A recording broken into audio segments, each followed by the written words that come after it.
It's been a long time coming, but welcome back to season 2 of Oh, Two Average Husbands. I okay. am your host, Jake, and I am excited that we are back. How about you, Kyle?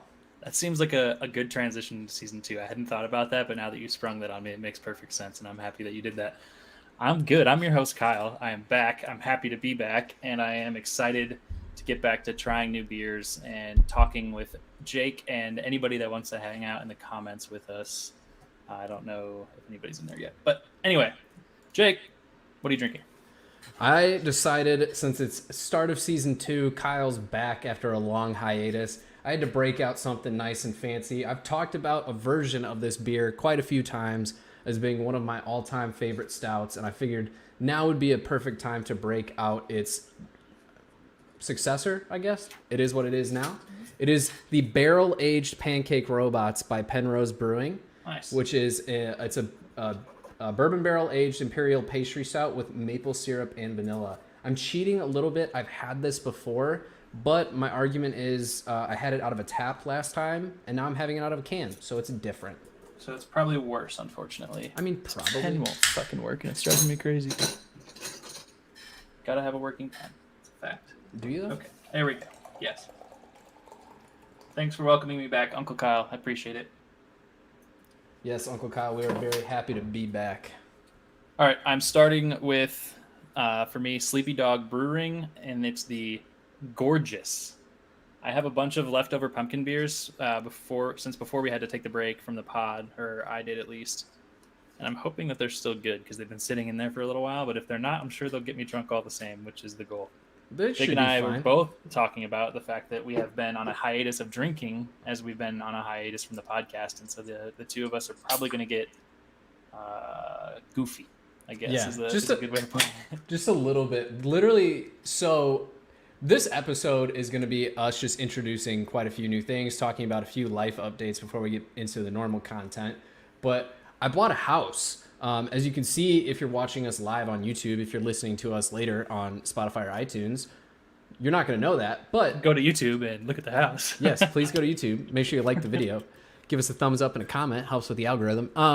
But I bought a new house. Very unexpected house purchase. I can't believe that that's a sentence that's coming out of my mouth, but it is. It is crazy. Congratulations. Yes, and as part of that, I have what I suspect to have been COVID at some point during that, and just wasn't drinking really before that either. So I think the last time that I had alcohol was Thanksgiving. Like I think it's literally been almost 2, if not 3 full months. Yeah, I had my last beer, which ties into Kyle's comment there. Which I was watching the Dallas game, and I had to open a beer. I had to. Naturally, if you watch that game and you know that I'm a Dallas fan, I had to. So I had one beer in the last since sometime in November as well. So it's been a while, and now this is beer number 2, and it's tasting pretty good so far. So clearly, it hasn't completely gone to shit while it's been sitting in my fridge. That's good to hear. That is great to hear. But yes, Kyle, you said you wanted to talk about how great your time off of work has been.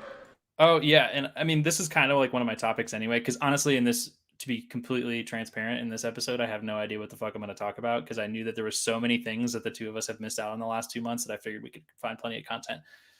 So uh, I am going to start off just because you said that with I took 2 weeks off of work. I haven't taken really time off since the pandemic started. I guess I would say a little bit just in tangent with a different work trip that I was on. I took a little bit of time off on the backside of that, but this You is the also had first like time the that I. week that we were there.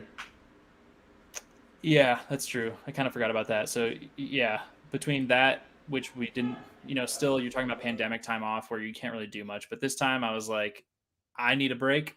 I just really need a break from work. And I've got some time off built up now because of my lack of taking time off during the pandemic. And I was like, you know what? I'm taking it.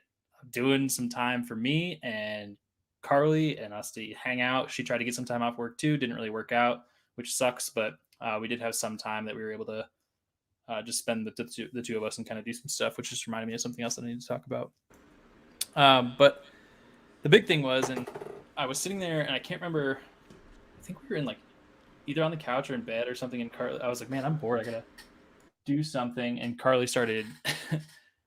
She pulled up Duolingo, right? And she's just kind of like popping through Duolingo and checking things out on there. And I was like, oh man, like I've heard about this, but whatever. And then I think she got mad at me because she's doing learning Spanish and Duolingo, and I know very little Spanish, but some still. And something popped up, and I was just like, "Oh, that's this." And she's like, "I don't want your help. Get your own app." And I was like, "Hey, that's a good idea." So I did, and I started messing around with Duolingo too, which is actually really fun. So not a sponsor, and they don't give me anything to say this, but I think Duolingo is actually a pretty user friendly app, and it's kind of fun and it's free.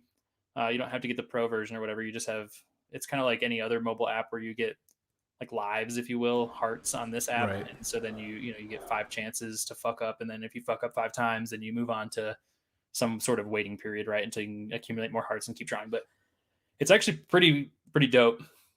I can't speak the language whatsoever. And I have no idea why I picked it, but I picked Russian. So I'm trying to learn Russian right now. It was kind of the first thing that popped into my head. And I was like, fuck it, I'm going to do that. So I've been messing with Russian for a little over a week and a half now and there. And like I said, it's not like something I can sit and fluently speak or anything like that, but I'm learning words and familiarity and letters and alphabets and all that shit that you learn at the beginning of learning a language. So it's pretty cool. And I've been happy with that app. I don't know if you've messed with it at all. I haven't, but I've been considering doing something like that because I do want to like expand my language horizons. Like I feel like I have a general understanding, like a very base level understanding of a lot of languages. Like I know enough Spanish to get by. I have some basic understanding of French, Italian, a little bit of German, a little bit of Polish, a little bit of Russian, like very minimal. Like I know how to say a sentence. Like I feel like I could learn another language pretty easily, and just in my past I've never had good language teachers, so I feel like it's something I should try. Yeah, I feel like I had mixed like results, I guess, with teachers in high school because I took 4 years of Spanish when I was in high school, and then I just never went anywhere with it, and I regret that a lot. I wish I would have taken that a little bit farther and learned to continue to learn that language because it's obviously very usable even inside the United States, especially where I live now in Arizona. So like there's a lot of usability of Spanish down here, but I didn't, and that was fucked on my own part. So now I think it's tougher. I mean, it's statistically harder as an adult to learn a language, unless you're some sort of fucking just sponge that can absorb everything, I guess. But as you use this app, it's interesting to me as opposed to like a school learning of language, because in school it's very, you start with A, B, C, D, E, F, G, right? Like you Right. learn your letters, and then you learn how to write the letters and everything, and then you move to the next thing and the next thing and the next thing. And it's very progressive and sequential like that.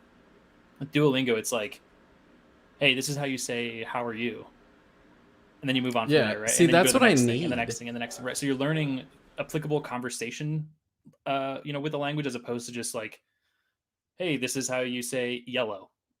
Okay, when the fuck am I going to use yellow in a sentence that's like necessary right now? You know what I mean? It's not like that. It's much more, I would say, usable and user friendly to use the app to try to learn the language, Yeah. See, that's which what is I pretty need. cool. I can't sit there and be like, this is their version of A. This Hmm. is their version of S. Like Yeah. I can't do that. And the reason I know so many like sentences and words in various languages because I know people who spoke the language, and I was like, hey, how do you say this in this language? Yeah. And they're like, oh, you say it this way, you say it that way.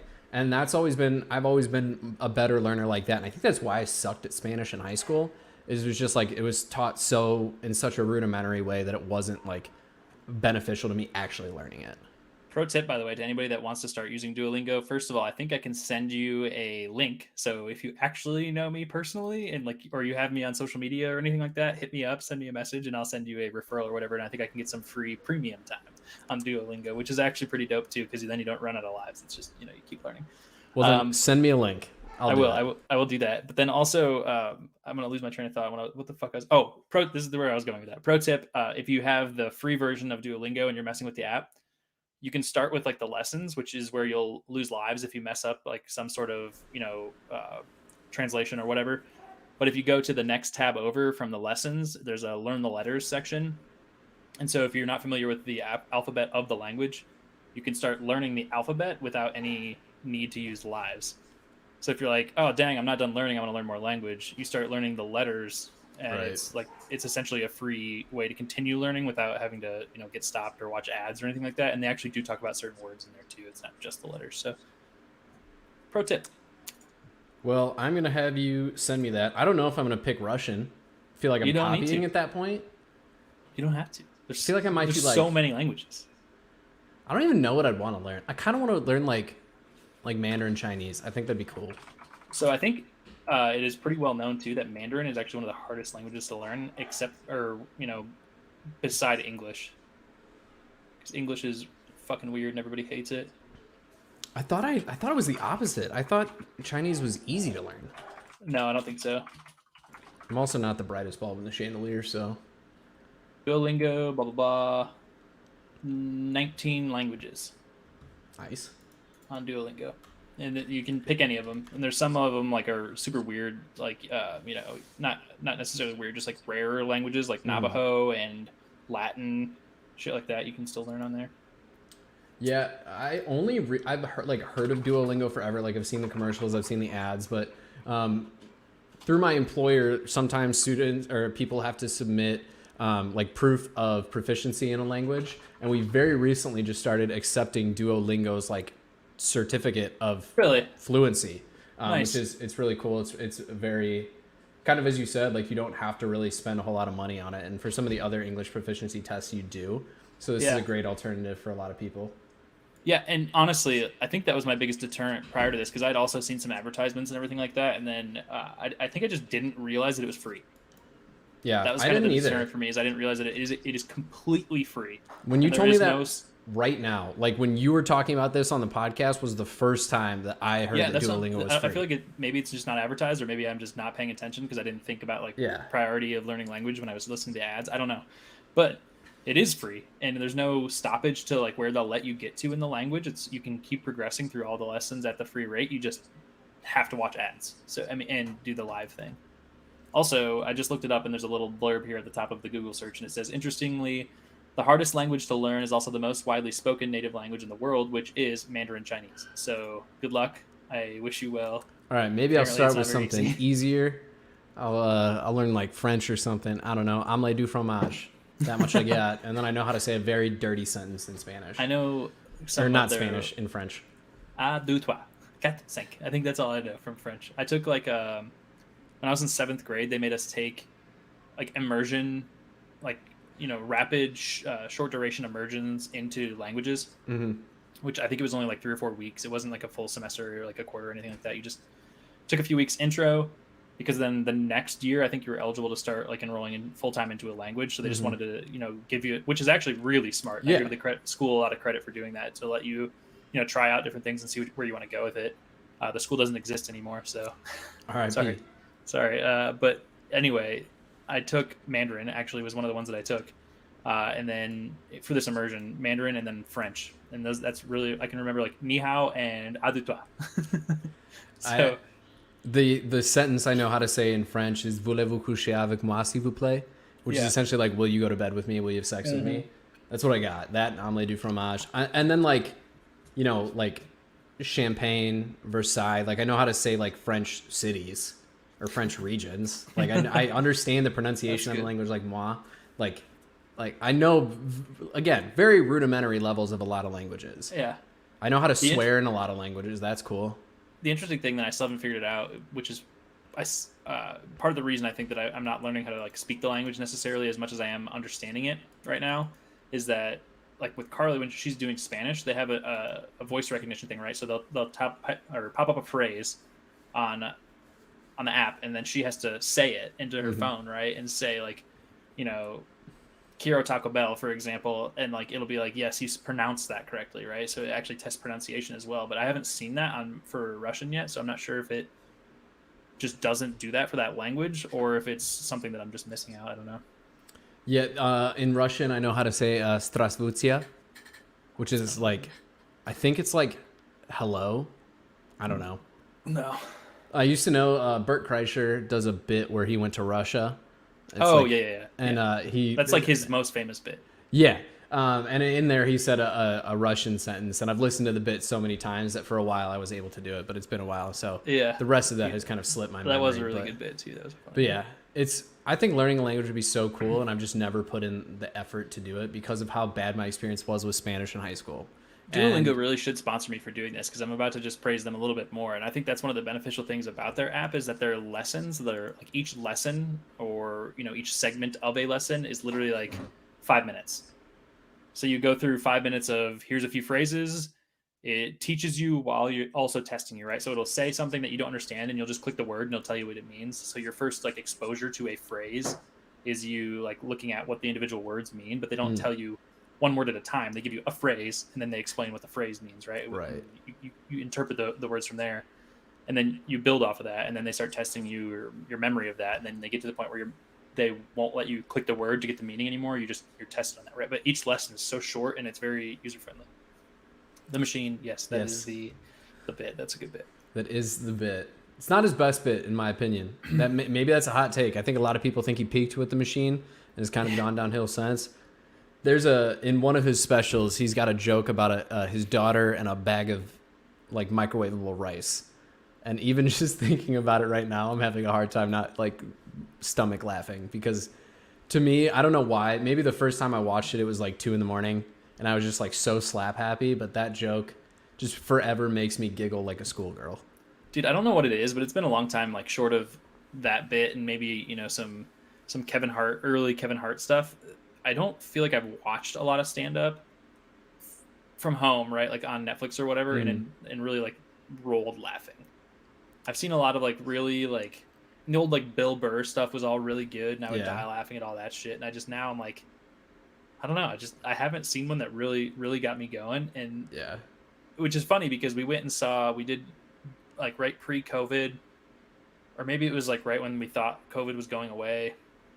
I can't remember. We went to the Laugh House in Tucson, and it was actually really fucking funny. But I feel like if I would have watched it from home, I would have thought the same thing. I would have been like, whatever. I think part of the experience is being there. Right. Yeah. But it was, and the sad thing is there was 2 openers and 1 headliner or whatever for the show, right? And the headliner was fucking terrible. I literally was almost falling asleep in my seat, and I was so ready to get up and walk out. The 2 fucking openers were so funny. We had a good time there. I had a pretty good laugh. It'd be that way. Sometimes comedians just bomb. Like also too, like some of the funniest people that I know are not comedians. Like, sure. Like in the sense of they tell jokes, but the way that they do it is like the funniest human being that I've ever met was this kid Austin that I went to high school, and just like his presence like made you laugh. And he was like, there was so many kids in high school that were trying to be funny by like just doing dumb shit. And he would also do dumb shit, but like in a respectful way that was hilarious.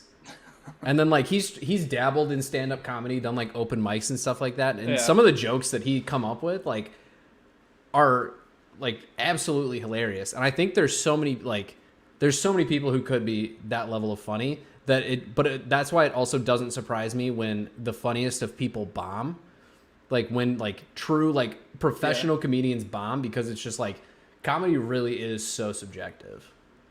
Speaking of bombing, have you seen Kevin Hart's new show on Netflix? And I'm going to blank on what it's called now. True Story. Have you seen True Story? Yes. I've seen... Fucking stupid. I didn't hate it. Dude, it was recommended to me by somebody, and they were like, it's so good. You got to watch it. And I was like, okay. Then I downloaded it on my phone, and I would watch episodes of it. And I watched the first episode, and I was like, it might be kind of corny. And then I watched the second episode. I was like, fuck, this is going to be corny. And then I made it into the third episode, and I've never watched it again since. And it's so bad. I think I got through, I think it's like a 10 episode miniseries. And I think I got to like episode 7 or 8. I don't know. Jess was watching it, and I kind of just like, because she was watching it, I ended up watching it with her. Yeah. Like that kind of thing. It wasn't terrible. Like, it's not what you would expect it to be. I did rewatch The Punisher as well, which was 10 out of 10 recommend. So good. That series, I'm so mad that it stopped. But I should be glad because they stopped at a place where it was, they didn't try to drag it out. So I should give them some credit. It was a good series. I would like to say that in my time off of work, I did something productive, but I didn't. We're not even done yet. I've talked about one thing. Jesus I have Christ. so much productivity.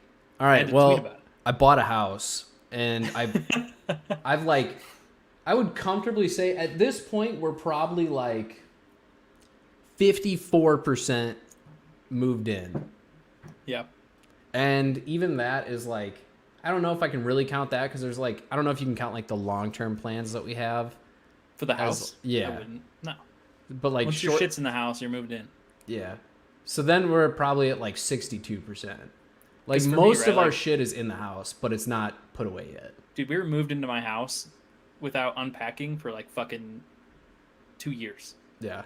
We won't make it that long.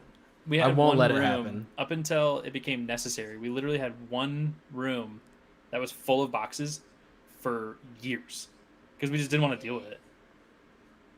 Yes, David, I am finally at the new house, and I totally get that because that's how we were. That's part of what made moving from our apartment to our house so easy is I just in my closet I had just boxes of shit that I never unpacked. Yeah.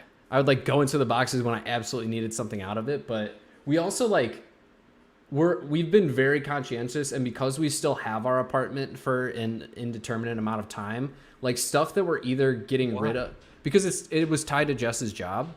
Oh, that's right. I forgot. And she's still you guys are fucking paying for it. Okay. Yeah, no, and not paying for it. It was tied to her job, and since she's still in that role, we still have the apartment as we need it. Yeah. So we're keeping like anything that we're selling and anything that we didn't want to bring to the house is kind of just staying there for now. That makes sense. And then so we only brought the stuff that we had, but man, moving reminded me why I hate moving. Yep. I have been in physical pain since Monday when we moved. My back still hurts. Yeah. Moving and sucks. I like to think that I'm in pretty good shape. I like to think that I work out a lot, right?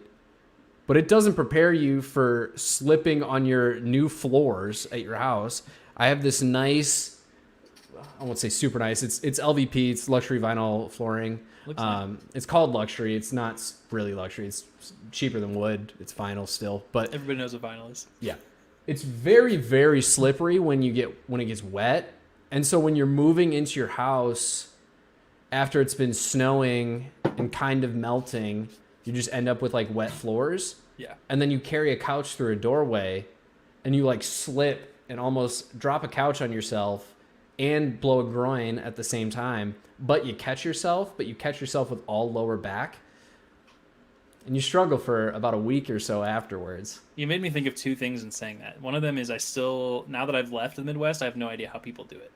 It is 72 degrees in my house, and I'm wearing sweatpants. I'm fucking cold. My house is 64 degrees, and it's hot. See, that's what I'm saying. I don't know how people warm. I can't stand it anymore. Like if it wasn't for Christmas, I would never go home ever again when it's cold. Yeah, I mean, I don't know. I don't mind the cold. I would rather be like too cold than too hot. But also, yeah, I'm not happy. I won't say I'm unhappy. I love our house. I love like the fact that we were able to buy a house as quickly and as randomly as we ended up doing. But also like I would love to live somewhere like you and live somewhere warm. Yeah, for the record, my heat's not on. My heat is My on. house is not being heated, so it's not like I'm setting my temperature to something warm. My heat is very much on, and it's at 64 in my house. Last night was a sauna. But it was also like, that's the downside of like Illinois winter is when it's 2 degrees outside, even setting your thermostat at 64 degrees, it's just constantly pumping hot air to get there. So when you're in a room with a closed door, if you're like Jess and I, and you have 3 dogs in the room with you, like it's just gonna get hot. I feel like if I remember right too, when we lived in Iowa, that's what we would always set our house to, is like 65 or something like that. Yeah, like that's warm enough. It feels warm when you're in the middle of a fucking freezing cold winter, but now I'm here and it's hot all the fucking time. And then it gets to 65, 70 degrees outside and I freeze. Uncle Kyle points out in the chat he will never not pay someone else to move my shit. And you know what? I am with you on that. I will, when I rent the U-Haul from now on, I will pay the $100 at the loading spot and the drop-off spot to have somebody come do that for me. Because, well, one, I had my brother Logan help me with it, and even he was like, after we were done, he was like, I will give you half of whatever it costs to have someone else do this so I don't have to. I will say this: I agree with him, and I am going to buy a new Nest thermostat at my new house. By the way, I asked for that for Christmas and said I got a gift card, so I'm just going to buy it when I get out there. But anyway, I have to move for work. It is a fact for me. I've moved three times for work now. Mm-hmm. I'm about to move a fourth. First time, no problems. Second time, they broke all of my shit. If they didn't break it, they stole it. All of my N64 games were stolen, and I remember everything else was that. broken. I had like random Xbox things stolen, and so I've seen the good and the bads of paying somebody to do it, which is why this next time I do it, I am going to just do it. I'm gonna essentially do it myself. We're thinking about doing like pods or something like that. You know, You're gonna fly Dane and I out, and we'll help you move in. yeah, I'm sure you guys are gonna love to do that. It's Hey, funny man. too because my mom, shout out to her for being just a person that wants to be helpful, because my mom texted me and was like, I could come out and help you move if you want. And I was like, yeah, said nobody fucking ever. Nobody wants to do that. But hey, if you want to, come on out. Yes, it is heartbreaking. They literally stole every Mario, Zelda, everything that I had for N64, and it was depressing as shit. And also when I said that, when I tried to like claim it through the moving company, they were like, well, the box arrived at your house, so all the contents must have gotten there. I was like, that is the stupidest fucking thing I've ever heard in my life. You guys stole my shit and you can eat a dick. You're like, that's But not how that works. I got screwed, and that's all there is to it. So yes, pay somebody to do it, but do your research and get somebody that has some really good reviews or something if you're going to pay independently. Well, and that's the nice thing about U-Haul is they vet all of the people, at least from my understanding, they vet the people who you can like rent to help you move. So it helps Supposedly, too. these guys did too, but whatever. Yeah. We also don't have a ton of stuff. Like literally like we have 4 things that I would call heavy. And Send the me the rest link of to it, this house. You've sent it to me already once, right? yeah, Send it to me again. I want to look at it again. I will.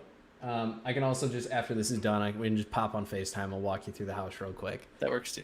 But yeah, it's enough space. It's probably realistically like less space than our apartment was, but it's much more functional than our Do you guys have a apartment was. basement? We do not. It's like the downside. What are you, a non-Midwesterner? No. Where are you going to hide when the tornadoes come? In my shed that I'm getting rid of. Is it a she shed? Make it a she shed, please. It's too small to like functionally use as something, or I would. Yeah. But it's also like it's on an easement. Like so our fence is a county easement. So the shed, it's just like a tin shed that's on like some wood, like a wood base. And we have really no use for it. Like We had one of those in our rental house in Waterloo, and we just let stray cats live in there, and we fed them. yeah. I've left the door open. Like if something wants to live in there, it can. The only thing that's sitting in there is like the leftover tile from when the previous owners redid the basement, or not the basement, the bathroom. Yeah. Like that's the only thing that's in there. It's been open. If something wants to live in there, go for it. Yours now. We're gonna take it down and sell it eventually. Yeah. We also we had a flagpole in our front yard. I ripped that sucker out of the ground already. I was like, there's no need for it. We don't want it. We have long-term plans of how we want the house to look. It was one of those things where it's like the inside was really nice and the outside like needed some work, and we were just like, well, we live on the inside. We don't live on the outside of the house. Dane and I both tried to convince Jake that his long-term plan should be to buy a house near us, because my next move will put me a lot closer to Dane. But Jake said no. So. Hey, you said long-term. He said he wanted to stay in the winter wonderland forever. This is not, I'll say it right now, this is not my forever home. Like, Yeah. I will buy. Your first one probably shouldn't be, in my opinion. Yeah. And we got a good deal on the house. We bought it a lot quicker than we expected to buy a house. So like there was a lot of things that just kind of fell into place pretty quickly.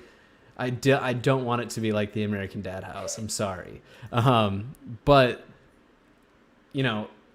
it's still a really great house. It's a great first house. It's in the location that we wanted it to be in, which was really great because there's one specific town that we wanted to live in, and that town is pretty expensive comparatively. And the issue with a lot of the towns around that town were that they have animal limits. You can only have X amount of animals. You know, like in both towns that essentially surround it, you can have 4 animals, but it can only be like 2 dogs, 2 cats. That's And the town's limitation, or is that the like an HOA? no, it's the town, like the That's whole weird. the actual city's rules on it. That's really weird. So where we live, we're technically addressed to one of those towns, but we're in an unincorporated area, so we actually go by county ordinances. And the county has no limits. As long as you get them, as long as they have rabies tags, you're good. Yeah. So it was in a location that worked really, really well for us. It's surrounded by everything. It was affordable, yet still in like a growing neighborhood. Like the house, from when we bought it, from when the previous owners bought it to now, it's been almost like a 150% increase in value. You have to take that with a grain of salt, though, because the market's gone fucking nuts in the last 2 years. So I would expect some sort of a correction there, but Yes, but also, if based off of the research that we've done, comparatively, we still got a really good deal on the Sure. for comps in the neighborhood. We're like 30,000 under comp. I'm just saying, like, I would be careful valuating your house as if it's going to continue to progress at that value. That's Depends all on I'm who you saying. talk to. Yeah, I guess. Like, Some my people, house is absurdly overvalued right now. yeah, I have no doubt about it. oh, My 100%. house has gone up 6 figures since I bought it 4 years ago. But even just Stupid. like looking general rule of thumb type of things, like rule of Tupperware. That's a joke that maybe some people get or maybe some people don't. Like generally speaking, we got a really good deal for the town we live in and the amount of land that we have and the amount of space that we have. Yeah. Even pre spike in everything. Sure. Like pre-pandemic that is one thing housing, that I it miss. was Having some well, I guess I shouldn't say I miss. I grew up with like a pretty large yard, and I would say that that's one thing that I miss. we don't have a huge yard. We have enough yard, but there's benefits to where we live too. Like there's a community pool literally Yeah. outside of our backyard. Yeah. There's huge walking trails. There's ponds if we want to go fishing. There's multiple Nice. parks in our neighborhood. And also like think of a restaurant. We're within 5 minutes of it.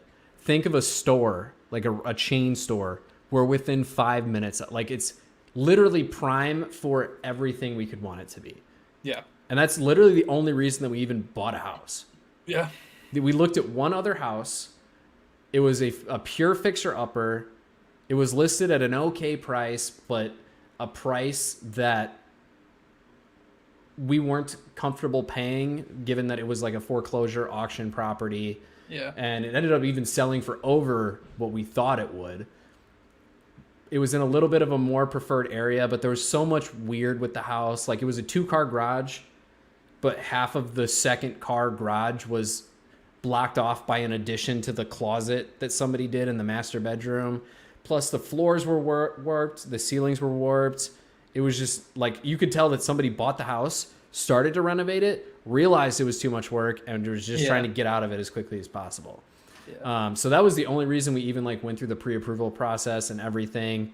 And then we saw this house come onto market, and like I said, it was where we wanted it to be for the most part. It had like we were good with the dogs and everything, and we came and looked at it. We really, really liked it. We offered under what they were asking, which they had already lowered from their original list price. So The market must be correcting a little bit already then, because I think it might be different here now, but I know for a while here, here, and then I had some friends that were moving recently out of this area. They had to put in bids for houses like $20,000, $30,000, $40,000, $50,000 over ask Oh, just to yeah. get the house, which is ridiculous. Well, that's It honestly and- still terrifies me for my next move, because I know that I'm gonna have to sell this house, and I think that I'm gonna make some money off of it, which is a good deal. But my next house is probably gonna be way overvalued, and that terrifies me. Yeah, it's definitely going to be overvalued, especially where you're moving to. Yeah. Yeah. But like,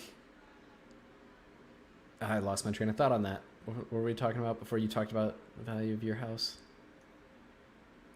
I don't fucking know, man. I'm spaced out all the time. Anyway, True. in this intermediate gap that you're thinking about what you were thinking about, the one thing that I was going to say earlier too, because you were talking about vinyl floors, is while I was gone for work, my boss started watching HGTV all the time in like our workspace, and so I bet I watched like 100 hours of HGTV while I was gone. Perfect. So I'm gonna I feel fly I'm an you out expert here. on I'm fucking gonna house things I'm now. gonna fly you out here to work on the few things that need work on this house. It's funny because I told Carly the same thing when I got home, and she's like, "Oh, so you're gonna start doing house projects?" I was like, "No, I still know that I can't, but I think that I can in my head somehow." Yeah, that's exactly how it's Yeah. been in, I'm sure, most parts of the country right now. But yeah, definitely some places. Like I had a buddy that moved out east, and same concept. He had to pay just way over asking. It was stupid as fuck. We Um, got under like little over 20K under ask is yeah, what that's we awesome. ended up, and that was the only reason we even did it. We made an offer, and we offered low, thinking they would come to the number, hoping they would come to a higher number, and then they would settle on what we ended up buying it at. And they just straight up came to our offer. They said, "This is the absolute lowest we'll go. Will you do it?" And Yeah, it was the number that we wanted to pay anyway, yeah, and nice. bought a house. Didn't get to move into it for 3 weeks after I bought it, but that's a whole nother story for a Dude, different that's day. another crazy thing though about houses right now too. People will sell houses knowing that they're not going to move, and they'll write in like stipulations into the contract for buying the house that that person is going to live in that house after you've bought it for like Oh yeah, months. oh yeah. Like there's crazy shit in the housing market right now. It's absurd. I appreciate that, Uncle Kyle. I will always appreciate the hookup. I'm using a couple. I got an electrician hookup that I'm giving a call soon, a carpentry hookup that I'm giving a call soon. My buddy used to be a union painter. He's going to come help me out with a few rooms. So I will take all of the hookups. 6.7. It's not bad. 6.7. It's pretty good. It didn't skunk out too bad in the 3 months of it's sitting in actually a pretty fridge. good. No, yeah, it's not bad. I was happy with it. My next beer is going to be Clown Shoes Pecan Pie Porter, which Jake has told me that he has had before. So we'll see how this goes. I've had several of the Clown Shoes ones, and I always forget because like I think they do a good job of just making the can look appealing, and then every time I taste them, I feel like they're disappointing. But I can't remember if that's true or not. I appreciate Jack of all trades as well, Uncle Kyle. So definitely send me their info. I'll definitely look into that. You've drank one other Clown Shoes beer on I've the had podcast. more outside the podcast, though. Yeah, on the podcast, you gave it a 5. You weren't a huge fan. So it wasn't good. Yeah. It was pineapple spice cake. Oh, I remember that. Yeah. This one is a 8% though, and my last one was 7. So, and this is a tall boy, so this will be the one that probably fucks me up. I'm basically done with mine, so I will give it a rating as well. It's gonna get a 9.1 from Jake, highest rated Wow, that's on. awesome. It is not as good as the original. The bourbon barrel age does add a different flavor to it, and it's got a different flavor profile, but just the flavor profile of the original, I just am absolutely in love with, and that is a 10. Like I say 10s don't exist, that beer is a 10 to me. And I hope they bring it back again, because while this is very, very good, the original Pancake Robots is that much better. On my list of post-COVID trips, we really have to get you and Dane out to Belching Beaver with me, because it is so fucking good. I really want you guys to try that, and I'm sure you guys would just love San Diego too. But I know for a fact that I would love San Diego. I've always wanted to visit there. San Diego's a lot of fun, and Carly loves it, so I'll go pretty much anytime.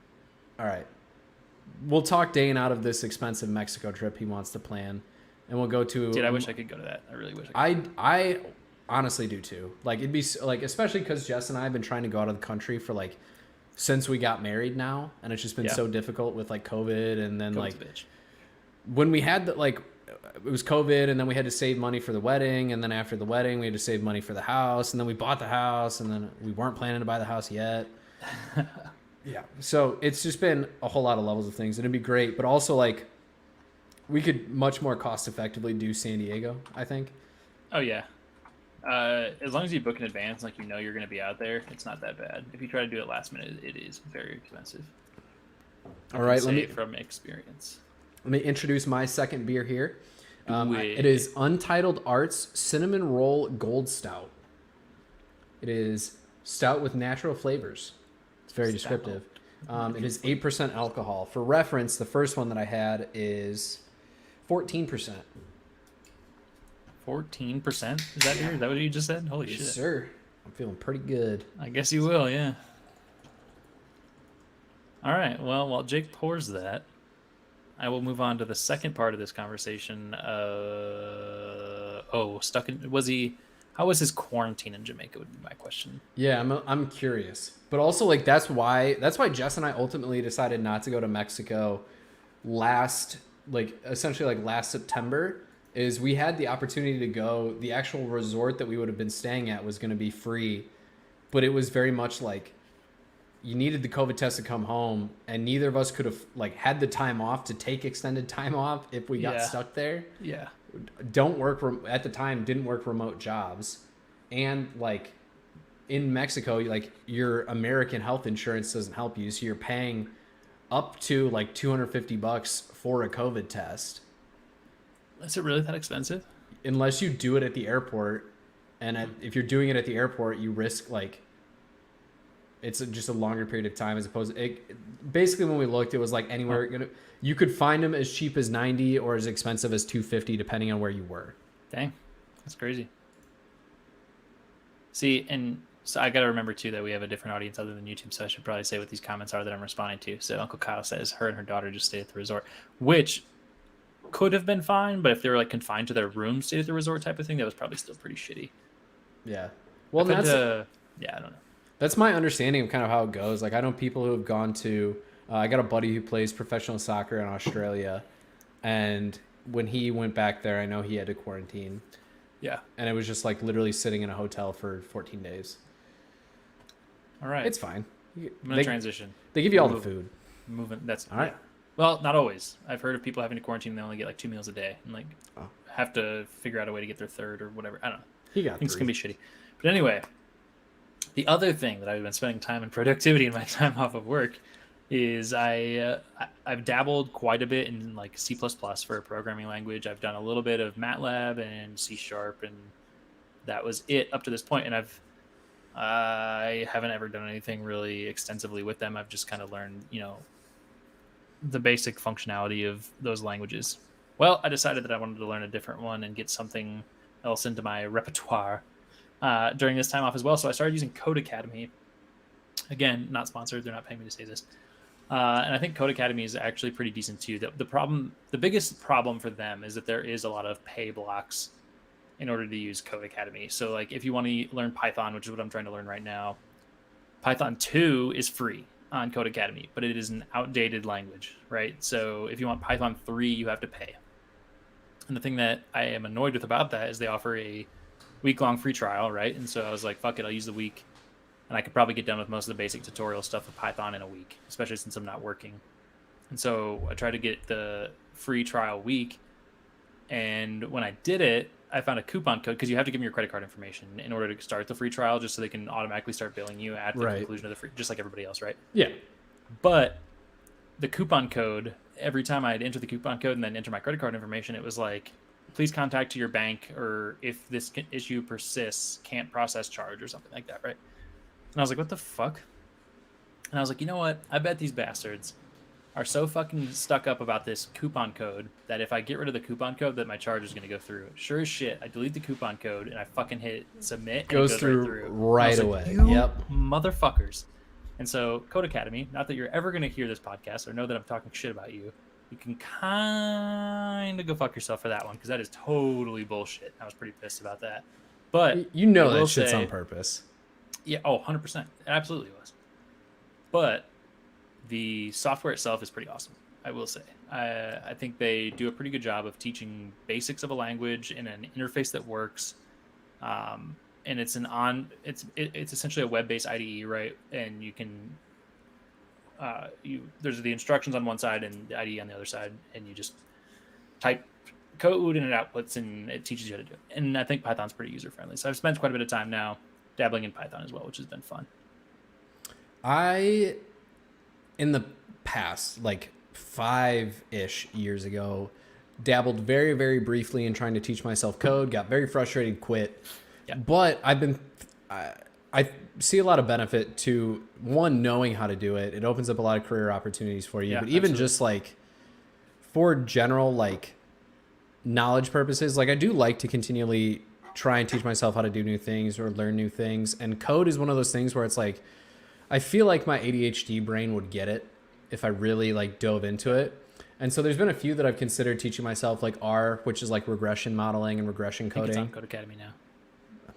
Send me a link, my guy. You might have to get the premium trial though for R. Would be my guess. I think modern languages require like a pay block. To be fair, I think I could spend that as a work expense. That'd be dope. I think I could probably spend Duolingo as a work expense too. I work with a lot of international people. It is a pretty user-friendly interface, I will say. That is my one compliment to Code Academy, is I think that it's usable for sure. There's also like a coding, as I was talking about, living within 5 minutes of everything. There's like a coding school not too far away from where I live, where not only will they like, you can hire them to do your code for you, but you can also hire them to teach you code. Yeah. C# is by far the hardest language I've ever tried to even learn because of all the manual memory management that you have to do, and that language fucking blows. If I never had to use it again in my life, that'd be great. Maybe that was my problem, because that's what I tried to like start off teaching myself. So hard. Yeah, that was the first language that I was learning was C#, and then I went from there to C++, and I was like, oh, this is a little bit better. And so I spent a lot of time with C++ and messing with that, and it was pretty fine. And then after that, I was in a master's class, and I specifically had to do some work with MATLAB. I was like, I wonder what this is similar to, because this is pretty easy. Mm-hmm. And then I looked it up, and a lot of people compared. Don't judge me on this comparison. This is just what I saw on the internet. A lot of people said Python was very similar to MATLAB. And I think outside of MATLAB software itself, MATLAB language isn't very it's not usable. You don't really have any use case for it. So I was like, fuck it, I'll go to Python from there. And I think it's been pretty easy so far. I've liked Python.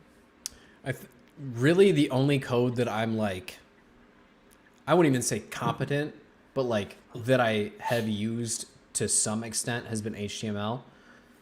Yeah, it's funny because I feel like HTML is probably pretty fucking easy, and I think that's what a lot of us like learned passively with like original versions of like MySpace and shit like that. But then I think about it, and I was like, I have no fucking idea what's going on with HTML. I'd have to completely relearn that language for sure. I only even learned it because for my internship we used it to update like flyers and the website that we used. It was just a very base level. A guy who barely knew anything about computers taught himself how to build a website and backtrace it with HTML. Like it was very, very basic and very rudimentary, but I don't know. I feel like, especially like, I'll talk about it since I'm anybody who's watching us live and has previously watched our episodes may notice that I have a different Twitter handle than I previously had. I have switched my Twitter account. I mostly talk about fantasy football, but I've kind of made like a personal account, and that's going to be the account that's like mostly just like super close friends and family, just like a little fun here and there to talk with them. But my main account has kind of been switched over to a predominantly fantasy football focused account. That's mostly what I tweeted about anyway. I write for a fantasy football website, JWB Fantasy Football. Make sure you check us out. And most of my interactions end up being due to fantasy football, but our regression coding is used in a lot of the analysis space to kind of evaluate previous indicators of success and how those can be used to predict success for players going forward.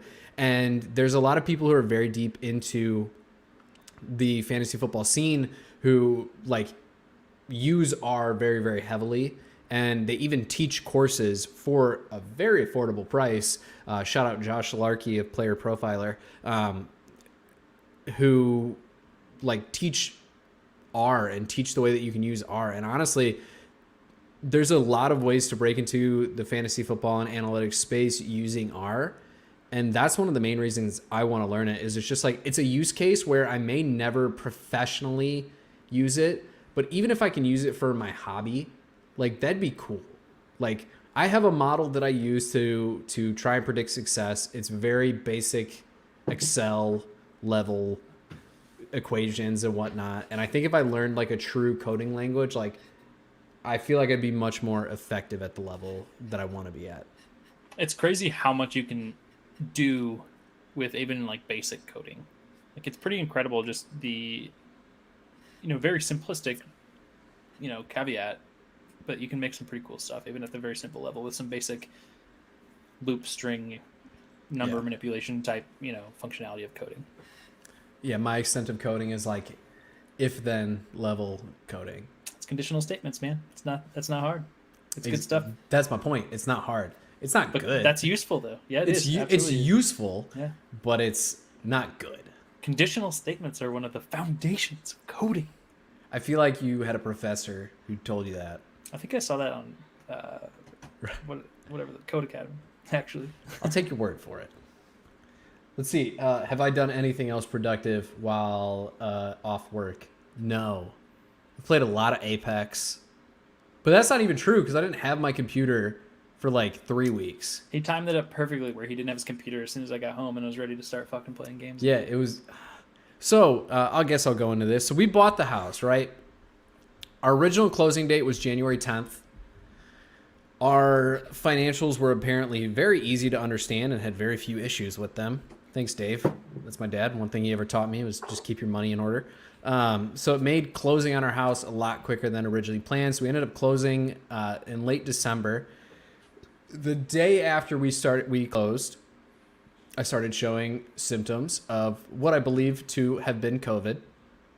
I never tested positive for it, but was around 4 people who tested positive for it and had all of the exact symptoms that they had. So I think there's no way that I didn't have COVID. I think I just, with Omicron, they've talked about how there's weird like testing windows. And I think I was just kind of a victim to that. Just hit the tests at the wrong times. I don't know. Maybe I didn't have COVID. I really feel like I had COVID. But that delayed us moving in by 10 days. And we allowed some of our family to stay here for the time being. They were visiting and kind of just needed a place to stay. So we were letting them stay at the house. And then one of them tested positive for COVID. So that delayed the move-in even 10 days more after that. But in the middle of all of that, before they moved in, I moved my computer over here thinking we were going to move in that day. And then, long story short, I went 3 weeks without my computer. I lost my mind. I went insane. I'm like sitting at home. Thankfully, I had a computer at home still. We run our TV system off of a computer, an HTPC for those who are into the lingo. But we run our TV off of that. So at least I had a computer that I could use for like watching Netflix and YouTube and all of that fun stuff. But it's very outdated. It couldn't run any games at a high enough level to satisfy me, even if I wanted to. You would build a better HTPC. Hey, man. That's a home theater PC, by the way. Yes. If there were parts in stock somewhere. True. Get on Newegg Shuffle. Shout out to Newegg Shuffle. That's what I can talk about too. Bro, later. I have been every day. Every single day. Every time there's a 3070 or 3070 Ti, Jake is putting his hat in the basket. So it's kind of funny too, because I was talking to this guy that I work with, and I was like, yeah, parts, because I overheard him talking to somebody else actually about the scarcity of parts and all that shit. And I was like, oh man, you need to get on the Newegg Shuffle. And he's like, dude, I've been doing Newegg Shuffle for 3 months. And I was like, oh, that's crazy, dude. I entered my name into Newegg Shuffle one time. Once. Bro, and I got picked up for Newegg Shuffle. Do you have a Newegg account? Like, did you have a Newegg account before? Yeah. Okay. There goes my theory. I was like, I feel like people who make a Newegg account for Newegg Shuffle have a better chance of... No, I bought shit on Newegg a lot. Now that I think about that, I knew that. Yeah. But yeah, like every day that there is, even on days where there's not anything I need, like I'm putting my name in there just to continually be in there. Yeah, I've thought about throwing my name down there for like PS5 bundles every once in a while. That's what I've been doing on the. So I don't. I want a PS5, but I don't need a PS5. If I lucked into one through Newegg Shuffle, cool. But that's never what I'm like going for with It's not an expense that I need to spend. That being said, though, if anybody wants to purchase a 2060, hit me up. I sold my CPU already. I might have somebody for the motherboard, but my GPU, I've had 2 people ghost me now in the sale. So, shit, I might hit you up about it. Not for this, but for the HTPC. Buy a 2060, man. Cut your boy a deal. Yeah, well, all right, maybe we'll see.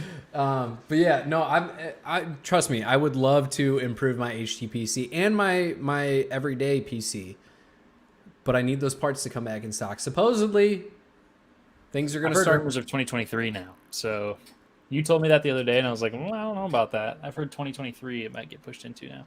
I've heard it I know a guy, supposedly a certain company who makes certain equipment that are graphics cards.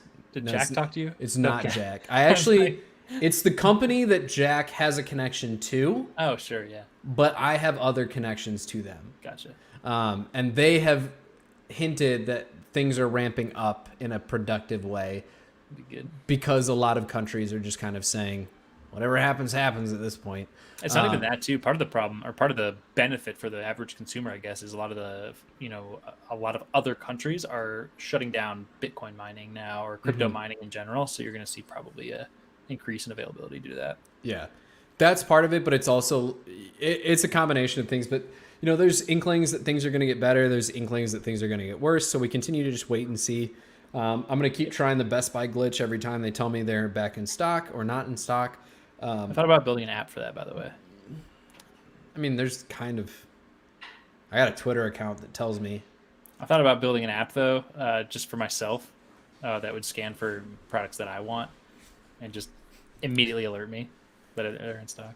All right, if you know how to build apps, I got a couple business ideas to pitch after this podcast goes on. But yeah, just back to the original point. Really haven't done a whole lot with the time off of work. Really used it to reset, and not even reset productively, just reset. I've got one last thing. Of course you do. Just keep making us all feel bad, Kyle. Dude, I felt... It's funny because in the middle of every single day, I feel like I'm wasting my time. Like I'm bored and I'm not doing anything, especially while Carly's working. I'm just sitting there fucking twiddling my thumbs and I'll play 40 hours of The Witcher. Just text me. I mean, I could do that. But I also have done some valuable things like I've talked about. It's not like I'm spending 24 hours a day doing these things. I'll do it for, 30, 40 minutes a day.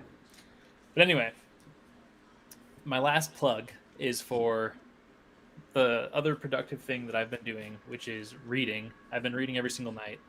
Well, missed a couple nights, but I've been reading a lot more. I don't read things that are valuable at all. I read Star Wars. I read Star Wars, and more Star Wars. And I read Star Wars Legends for those that are familiar. And because of that, I've broken out my 4 favorite books from the series so far. And I think I've read 15 of them. Let me count. I think it's 15. I didn't even know there were 15 Star Wars books to read. Yeah, I'm reading my 16th right now. And for you that just said that, this is the list of all of the Legends books. Christ. And then there's another page. Oh my god. And that's just Legends. So there's a ton of fucking material for Star Wars. But anyway, I just finished what I would consider to be my 4th favorite. And so I have my 4 favorite authors amongst the Legends series right now, which is, and I'm going to butcher these names, but Drew Karpyshyn, James Luceno, and Joe Schreiber are my favorite authors that I've had. So in sequential order of books that I would recommend for those people out there that are interested in Star Wars. Revan. So starting with the Old Republic, read Revan. It is so fucking good. And if you're familiar with Revan from like the Knights of the Old Republic series or anything like that, you'd love the book. Tragic story. Good book. Next in sequential order is Annihilation. Excuse me, same author. Very, very good book. This is one that I didn't really expect. I think I was kind of in the middle of some books that were like, man, I don't know. Am I going to continue to do this? And then I read this book and it was so fucking good. After that, this is probably my favorite of all time. And this is the one that actually got me started with the series because my brother recommended this. And that is Plagueis, or Darth Plagueis. This book is so fucking good. And if you are just into Star Wars in general, like the movies, say you like to watch the movies, read Darth Plagueis, and it connects directly with the storyline from the movies, and it's so fucking good. Such a good fucking book. And because of that, this one also, Maul Lockdown, is so fucking good, and also connects to this to the actual series as is familiar with most people. So those are my 4 favorites: Revan, Annihilation, Plagueis, and Maul Lockdown. Read them if you want. They're cheap. You can get these on Amazon for like $8. So I was about to say, are they on Audible? I got an Audible membership. Haven't used it. Might be. I don't know. But I have it. They are cheap. Yeah, Carly's bought me a lot of these as gifts. All of them. $7-8 a piece. They're cheap. And all of them. She's bought me all of them, she would like to say. Yeah. Let's see. What was the last thing Jess bought me? I think she got me Chick-fil-A one day. Oh man, yeah. The only other productive thing I've done over my time off of work is I've grown my hair out. I can put it in an actual bun now. For any of our live viewers, you get to see a side view of that. Otherwise, you just have to just trust me. I can put my hair in a bun now. This is the last thing that I have for productivity. And this is you more Carly than me. What? One more thing. And Jake, you'll appreciate this as one of your passions in life. She, and then now I, have 2 foster cats right now that we have taken in and we are taking care of. And they are certified velvet lover kitties. They are fucking fantastic. If anybody is in the Arizona area, specifically Tucson, and wants to adopt 2 cats, brother and sister, they're fantastic. They're great cats. They love attention. They took some warming up, but we absolutely love them now. Carly put up a poll the other day about who's going to be the first foster failure. I voted Kyle. I think it's going to be me. I voted you. I can't lie. Because those cats are great. We love them, and they are a lot of fun.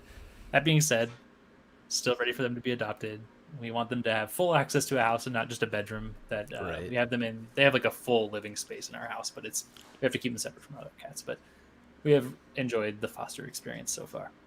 Yeah, we have 2 fosters right now. We have a pit bull mix, and then we also have a 110-pound Rottweiler mix.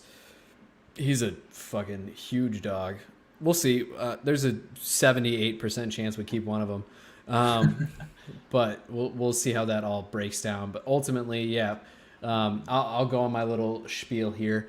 Yes, if you can't adopt, foster. If you can't foster, volunteer. If you can't volunteer, donate. Just help rescues out there. Save these animals' lives. Not on my PETA shit at all. But you know, these animals deserve good homes, and even if you can't commit to keeping one long term, fostering is a really great option that really helps not only the animals, but it helps rescues like the one that I volunteer for. It helps us stay afloat, and it helps us keep rescuing other animals. So keep that in mind if you have not done so far. If you are in the Illinois area, specifically the Oswego, Aurora, Yorkville area of Illinois, hit me up. I'll get you a foster dog. Yeah. I would say too, and we've talked about this a little bit too, I think the way in the future for us is that if we are going to get a permanent pet in the future, we're going to end up fostering ahead of time anyway. Mm-hmm. And then we'll just adopt them if we feel a really good connection to them. Like, we really like these cats now, but again, it's not a long-term thing for us. We're just happy that they have a nice home while we're waiting for them to get their permanent home. Yeah, and that's how people have to look at it too. Like, when it comes, especially for the rescue that we work for, the fosters always have the first choice of if those pets are adopted to them or not. So you can spend all of this time with them, and there's been plenty of situations where my wife and I have fostered dogs, and we're like, these are great dogs, but they are not our dogs. Like, there's a feeling that you get when you know that you have the right pet for you and your family.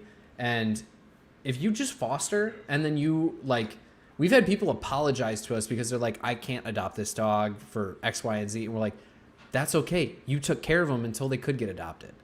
That's right. That in and of itself is worth all of the effort and time that you put into it. Just knowing that you took care of that dog or that cat or that rabbit. I've heard of rabbit rescue. There's different there's rescues for most animals in some way, shape, or form. I've even heard of horse rescues. There's so many different things. There's so many different ways that you can contribute to just making these animals' lives a little bit better, so that they can then go on to their permanent homes. And even just that, even just knowing you helped, you feel like a little bit of a better person for it. Yeah.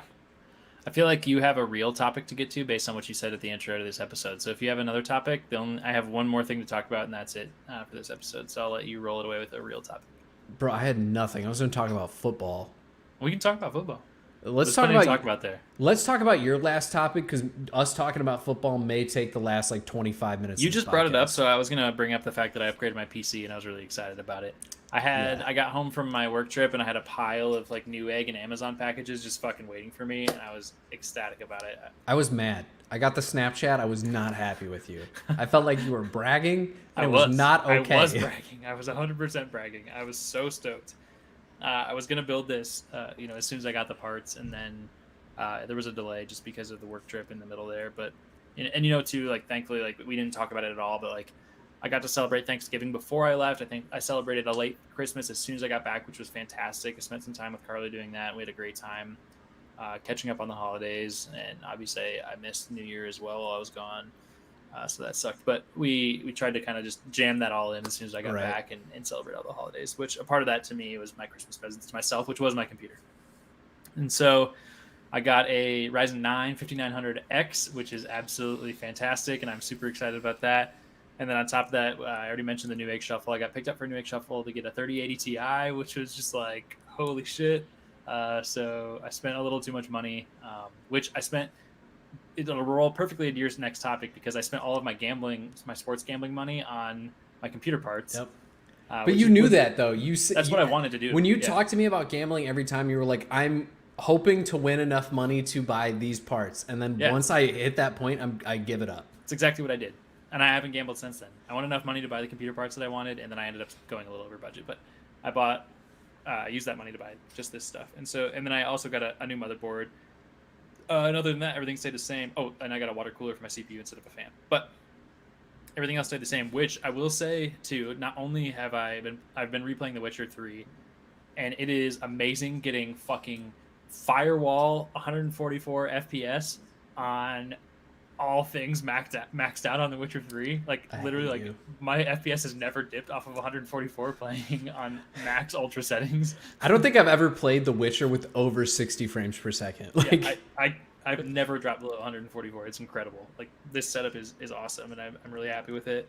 The only thing that I might change is I would maybe add a couple more fans, because it does get pretty fucking toasty, which is weird because if I look at my CPU and my GPU my readings of temperature, they don't really get higher than 60, which isn't bad at all.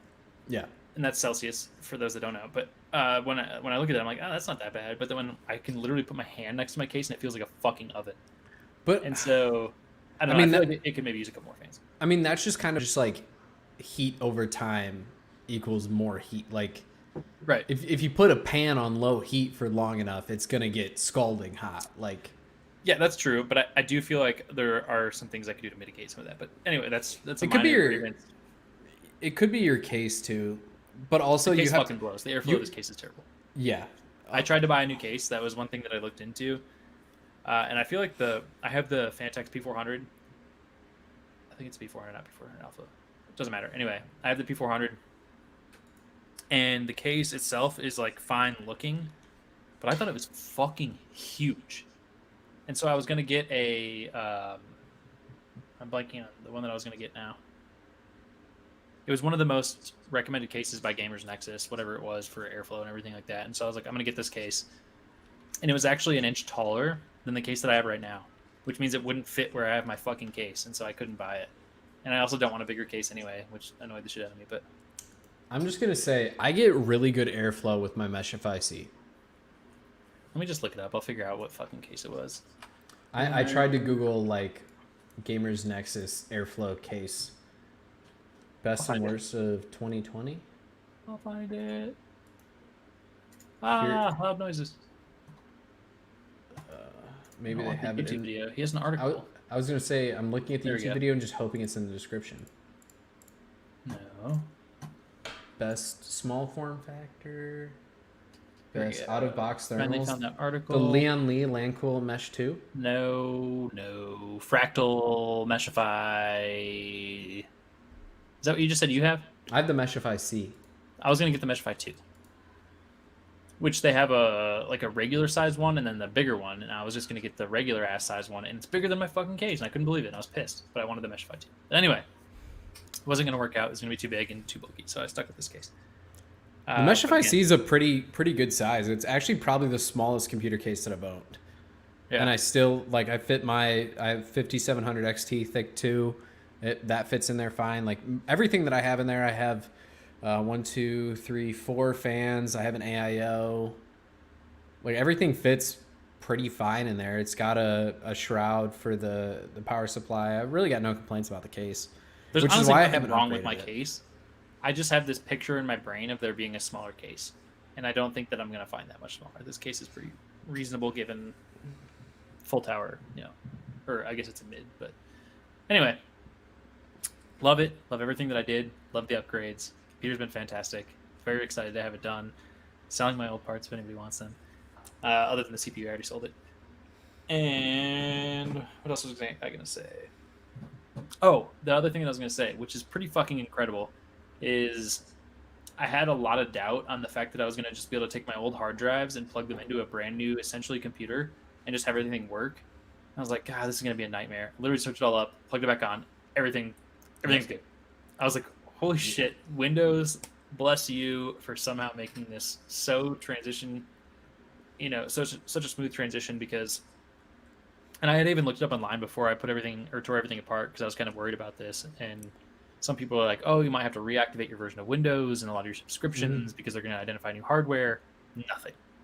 No problems. The only issue I've ever ran into was with the graphics card drivers, but I just downloaded them prior to even having the graphics card in I think that's only an issue if you go from NVIDIA to AMD or AMD to NVIDIA. And that's what I did is I went NVIDIA to NVIDIA. I don't think it was a problem at all. Yeah, I went from NVIDIA to AMD, and I think that's what ultimately caused the problem. Yeah, and that makes sense. But yeah, I had absolutely no problems because I have GeForce Experience or whatever, and that popped up as soon as I launched the computer and was like, hey, we recognize you have a new GPU. We'll download new drivers. Click, boom, done. Yeah, that makes... God. Yeah, it was nice. I love AMD, but I kind of want NVIDIA at this point. I love for the AMD CPUs. I still haven't had a GPU, so I don't know, but I love their CPUs. I've never really had problems with my graphics card, but that is the life of being a computer owner and having built your own computer. Is even when everything's working fine, you know that it could work better. Yeah. You want better. Dude, that's the shitty thing is my computer, I spent a lot of money to upgrade this thing, a lot, and it is completely unnecessary, but I wanted it, But also at the point you're at now, it's good for the next 5 years at minimum. Yeah, I was gonna say at minimum because it would sicken me to think that this computer wouldn't be functional beyond 5 years. Yeah, it 100% is. Even people who are running I'm not even going to try and think of the processors from the time, but if you're running a 1080 Ti right now, you're still pulling probably 120 frames at 1080p. I literally just saw somebody post on Reddit about that. They're my 1080 Ti is still going crazy. Yeah. It's still fucking awesome. You're probably pulling at least 120, if not more, FPS at 1080p. You're at least pulling 60 at 2K. You're probably struggling if you're trying to play on 4K, but if you actually care about gaming performance, why are you playing at 4K anyway? Yeah. Dane. Good old Dane. Oh, God, I can't wait to have the three of us back together again. That is going to be a shit show of a podcast. Yeah, it'll be a good one. Oh, man. All right, fine. We'll finally transition to my topic since Kyle's done bragging for the last hour and 10 minutes. I am. I've been productive and I felt good about it. You're Time to make you feel like shit. Hey, Kyle, how many fantasy championships did you win? 0. Oh, that sucks. I won 4. Out of how many leagues were you in this year, Jake? 24. 24 leagues. Okay, just making sure. Hey. That's 1 in 6. I won 1 in 6 leagues. You won 0 in how many? I was in 6 leagues. I was in 3 championships, tough. And I lost all 3. It's a real tough scene. And the worst part is my internet was fucked when I was in the middle of championship week, and so my lineups got set fine, but when the games were playing, I couldn't watch, and so I had to literally just wake up to the results of the games on my phone. That's almost better. It wasn't. Well, so maybe it was. I don't fucking know. So I'm in one of my championship games, right? I drafted this team, and the second the draft was done, I knew I was making the championship. Had zero thoughts that I may not make the championship in this league. And then championship week comes. Taysom Hill, hurt. Najee Harris, hurt. Deontay Johnson, hurt. Darrell Williams, hurt. Half of my starting lineup, because we only start 8 people in this league, hurt. And miss at minimum a quarter, if not a half to a full game. and I lost the championship in my second most expensive league. Very upset having to watch that happen. I much rather would have just woken up and just known that I didn't win. Just been like, cool, The worst part is, second place. honestly, the worst part is that there were 2 leagues that I was like, I'm definitely going to win. Was my league 100%. one of them? Yeah. Yeah, you should have. I don't like. That was a real Because Zeke tough put up season. like 4 fucking points. Yeah, And I can't remember who else it was. I had 2 players put up like 4 points. I'll pull up the scoreboard. And there was literally 2 leagues where I'm like, there is literally no chance that I'm going to lose. And then one of them, I was like, I'm probably going to lose this. I probably shouldn't have making it to the championship anyway. When that was that 20-man non-PPR that I was in, I was like, how the fuck did I make it to the championship in this league? Yeah. And then I got smoked by the guy that should have smoked me. Naturally. Yeah, you had Chubb put up 7. Yeah. You and had Zeke put up, David like, 5. David Montgomery put up 9.9, Zeke put up 10, and Elijah Mitchell put up 8.5. While you had Mike Evans on your bench with 27. Yeah. You started, at least your defense didn't hurt you because your bench defense got 20 and your starting defense got 20. Yeah. But like, even just having Mike Williams in your lineup, you win. If he was in one of your flex spots, you win the championship because you only lost by 9 points. Yeah. Not even 9 full points. It was like 8.5. Yeah. It was depressing. I shouldn't have lost that league. By the way, I was 14-1 in that league going into the championship matchup. So it sucked. And he had Antonio Brown drop 5.6. Yeah. Gerald Everett dropped 6.6, and Marquise Brown dropped 3.8. But he also had Amon-Ra St. Brown dropped 35. Yep. His running backs all dropped at least 15. His defense matched yours essentially. His kicker dropped 17. Like that Dude, was the just kicker's what got me too. I would have won the league if it wasn't for that fucking kicker. yeah, Because that was his last player, if I remember right. yeah. It was. He had him and Deontay. That's right. Yeah. But either way, that was 34 points that those two scored combined, and you lost by 8. Yep. It sucked. Tragic scene. And I my was work so league- invested in that game for you. I wanted you to win so bad. For reference, the guy who won that league, in this league has been together for 5 years. He has won 3 times and come in second twice. Like he dog walks this league no matter who I bring into it. And the one time he lost was to me, and the second time he lost was the very first year of the league where the guy who won didn't even come back. But yeah, my work league was fucking bullshit too, because I should have dominated that one, but he had Jamar Chase with like 40 fucking points. Uncle And Kyle, yes, they do need to move on from Zeke. they do need to move on from Zeke. Tony Pollard. Tony Pollard is clearly the more efficient and better running back at this point in their careers. Zeke is a great pass blocker. He is a great pass blocker, which has been And a weird role for him that he succeeded. When he's healthy, he's still a very good running back, but he's been so nicked up in it. Like he was playing through a torn PCL in this season, Yeah. and that's just I don't know. Like I love all the Twitter responses to that too. Mike McCarthy's like, yeah, if he would have been rested, he would have been fine. It's like, then why the fuck didn't you rest him? Yeah. You are going to win that division. There was no We had already secured the division, and they still played Zeke. Yeah, like just rest him for 3 weeks. Yeah. That's the one thing that I hate with the NFL is I fully respect players wanting to play through injury. As an athlete myself, I wanted to cut my own pinky off so I could keep playing baseball instead of having surgery on it and having to miss the rest of the season. Like, Yep. I totally get that aspect of it. You're not as effective when you're hurt as you are when you're healthy. Yeah. You are hurting your team because your replacement could be just as good, if not better. Yeah. Then it injured you, yeah. Anyways. But yes, the fantasy season was relatively a success for me. I can't complain. To be fair, I made money on this fantasy season. Yeah. That's all you could ask for. But it was still really fucking disappointing. It hurts, but also like if you really think about it, right? This is I'll call it your second year really into fantasy. Yeah, that's fair. Because my first year that I played, I didn't. To be in 50% of your league's championships, that is massive.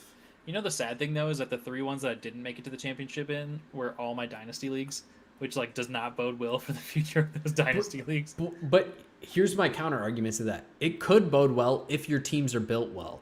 Your team, like in the 10-team league that I run, for example, your team is built for long-term success. You just got cucked really hard with injuries to some of your best players, and they're gonna be back this year. Trade with goddamn Ryan pissed me off so bad.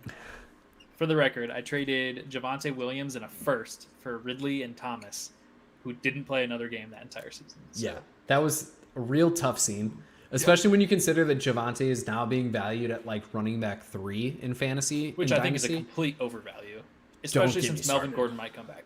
But don't even get me started. Doesn't matter.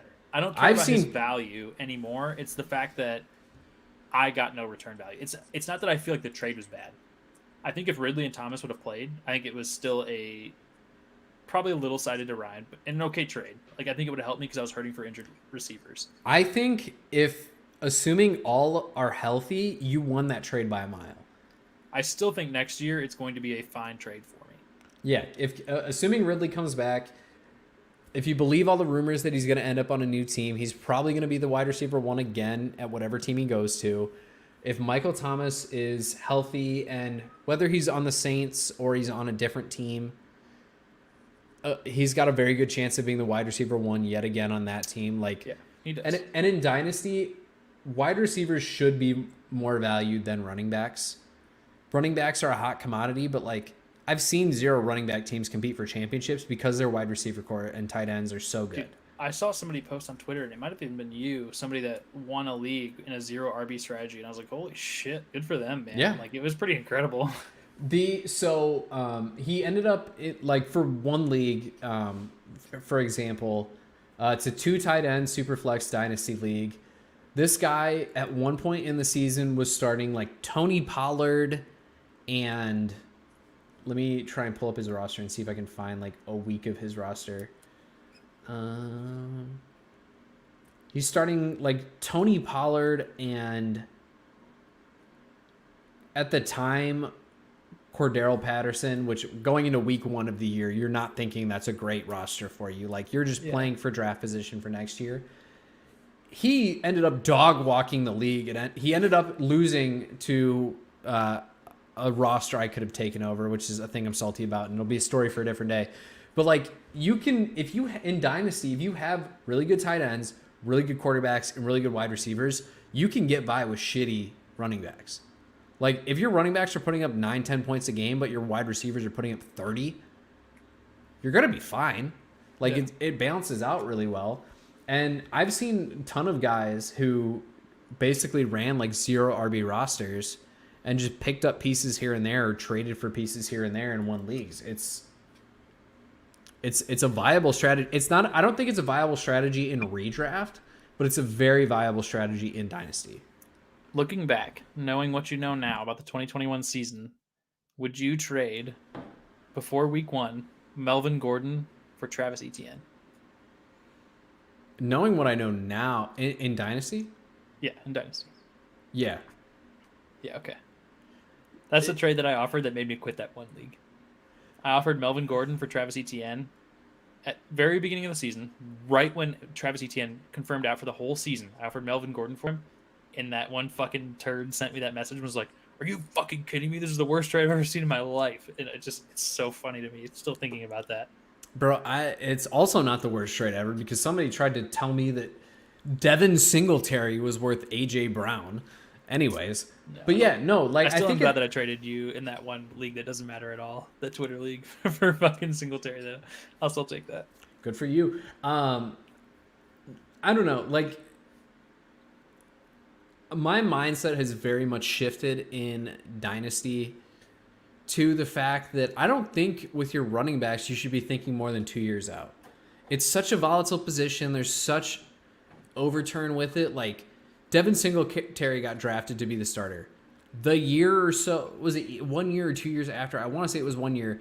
Zach Moss was taken in the same round. Yep. And everybody thought he was going to take over.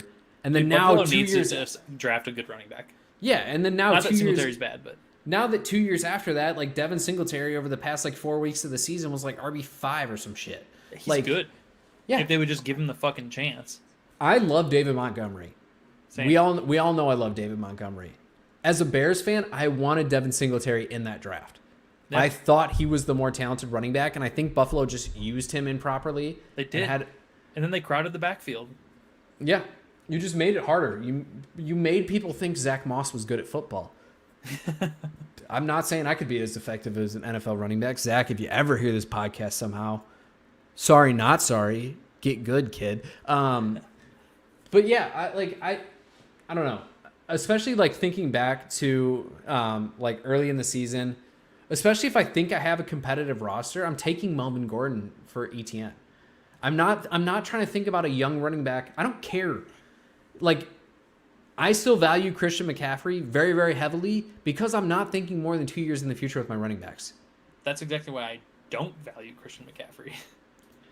Here's my thing with McCaffrey. If he's healthy, you win that week. But he's true. But he's not. If I told you right now a single player could win you 5 weeks of your season, just having him on your roster would win you games, would you take that player for those 5 games? It depends on what the offer is, right? Like if I could trade Christian McCaffrey for somebody that's giving me value that's lower but consistent over the entire season, I'm probably going to do it. Like, would I trade Christian McCaffrey for David Montgomery and like a second? Maybe. I would without thinking twice. You know what I mean? Like, I would rather take somebody that I believe in as a strong running back and consistent, because David Montgomery's had a little bit of injury problems too, but it's been 3-4 week injuries, not half season. You know what I mean? So like, for me in a dynasty league, sure, I'm probably only thinking a couple years at a time, but I'm still trying to think about who is going to give me consistency across the season. And Christian McCaffrey's just not going to do it.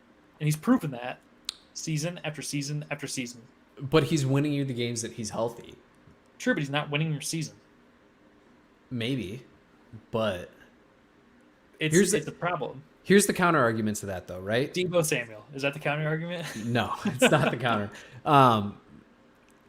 I'm so happy I was one of the highest people in the world on Deebo coming into the season. Anyways, that's a different story for a different day, maybe a different podcast in general. But when you lose a player like Christian McCaffrey, right, you're not taking a 0 for him each week. If you have a running back who's scoring you 12 points a week, that's cool. That's fine. If you have a running back that's scoring you 30 points a week like McCaffrey will for 8 weeks, you're probably getting 10 points a week out of his replacement. Chuba wasn't the greatest backup in the world, but he really wasn't. He was getting you some points. Like, and that's the argument for taking some of these ceiling players over some of these floor players.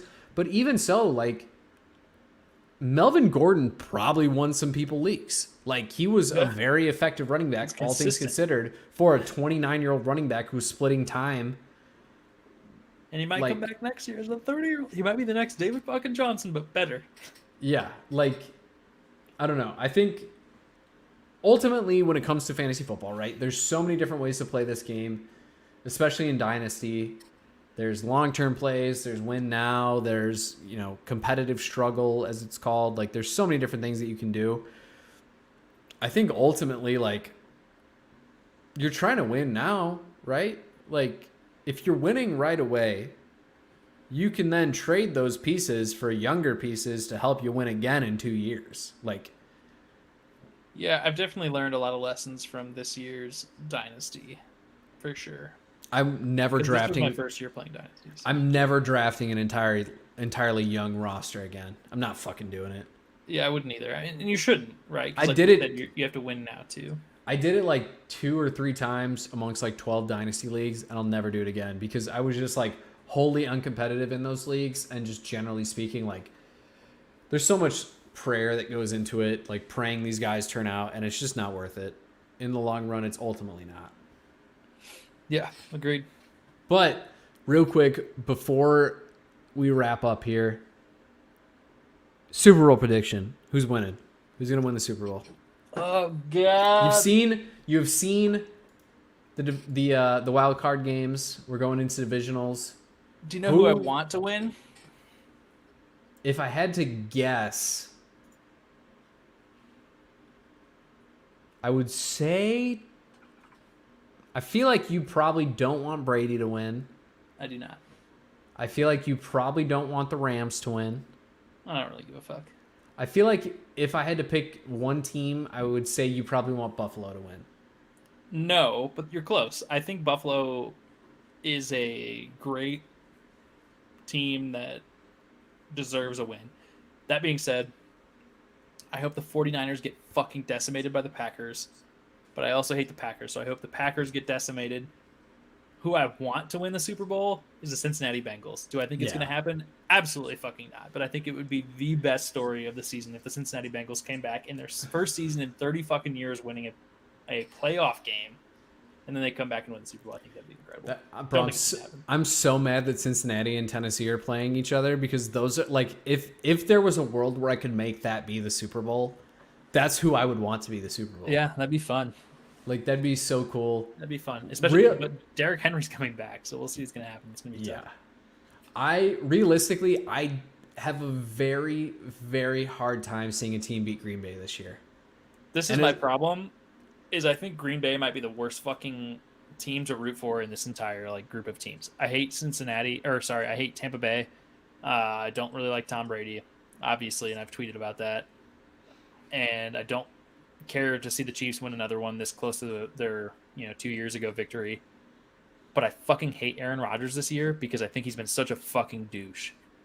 Which is sad because I've had a lot of like root for Aaron Rodgers moments in the past, and like the State Farm commercials were great, and like all these things about Aaron Rodgers, and then he just turned into a giant fucking douche during COVID.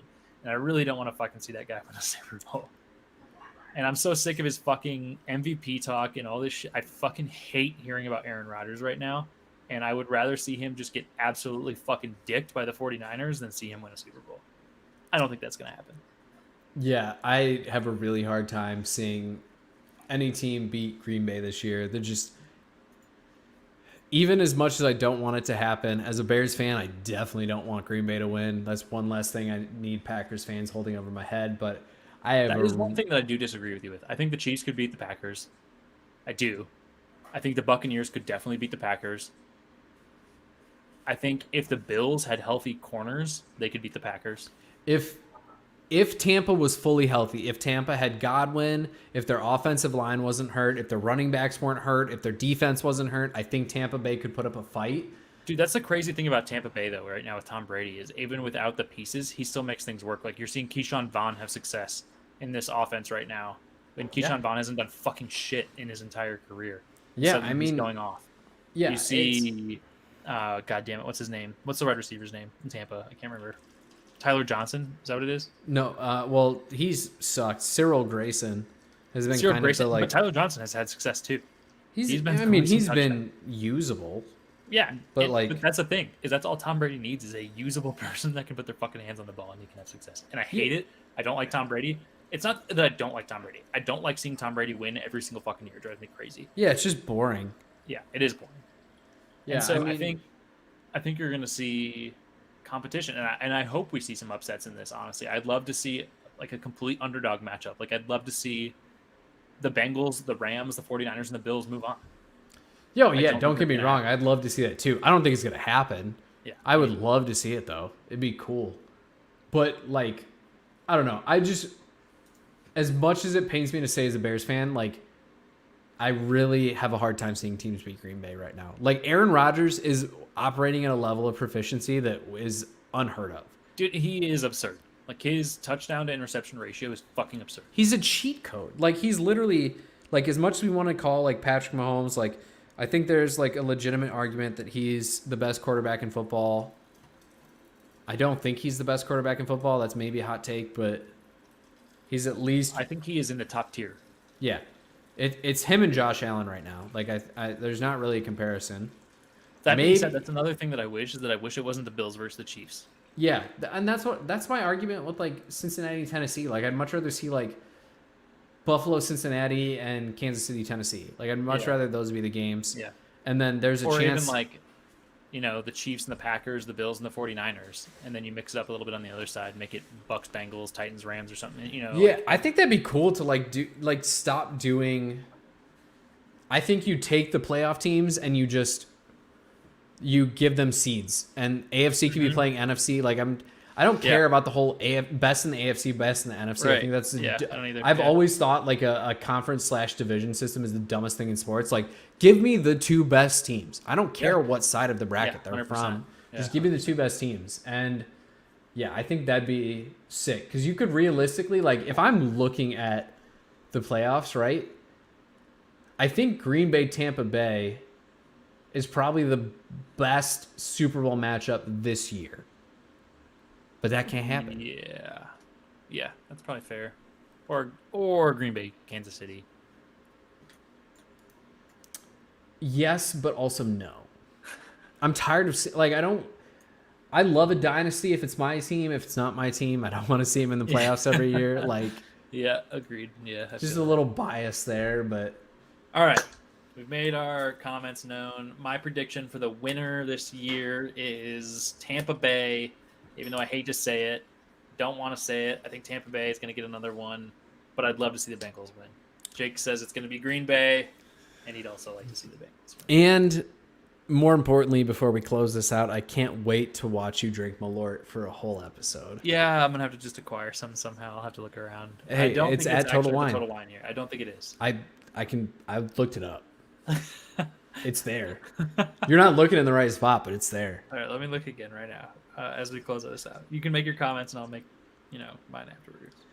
Well, as we are wrapping up, I want to thank you all for tuning in. We're both very happy to be back, and we are very excited to continue bringing the content each and every week. As Kyle tweeted, our episodes will most likely be on Wednesday nights going forward, as that works best for both of our schedules. Yes. Follow us on all of our socials. You can find me on Twitter at Perry_FF. You can find Kyle on Twitter at Kyle and her son. Make sure that you check out all of our tweets. You check out all of our social medias. You can find us at 2AVG Husbands on Twitter, 2 Average Husbands on Instagram and YouTube. You can listen to this podcast after it is live on Spotify and iTunes. We are very, very happy to be back, and I will let Kyle be the final close.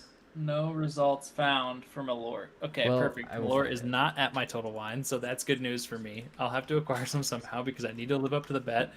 Yes, Mac Jones did have a better season than Zach, God damn it. Zach Wilson. Thank you, Zach Wilson. Jesus Christ. Can't even pick out the person that Yes, I also agree with Kyle that I want Dallas to win a fucking playoff game. I'm so fucking sick of it. I want Mike McCarthy to get fired. I would rather have Kellen Moore. The Packers fired Mike McCarthy for a fucking reason and moved on. Anyway, we can stop the rant there. It's been great to be back. I'm so excited also to continue the podcast, and we'll have some more organized and traditional content as we move forward with our normal topics. But this is a lot of catch up for us and for you guys. So happy to talk to Jake.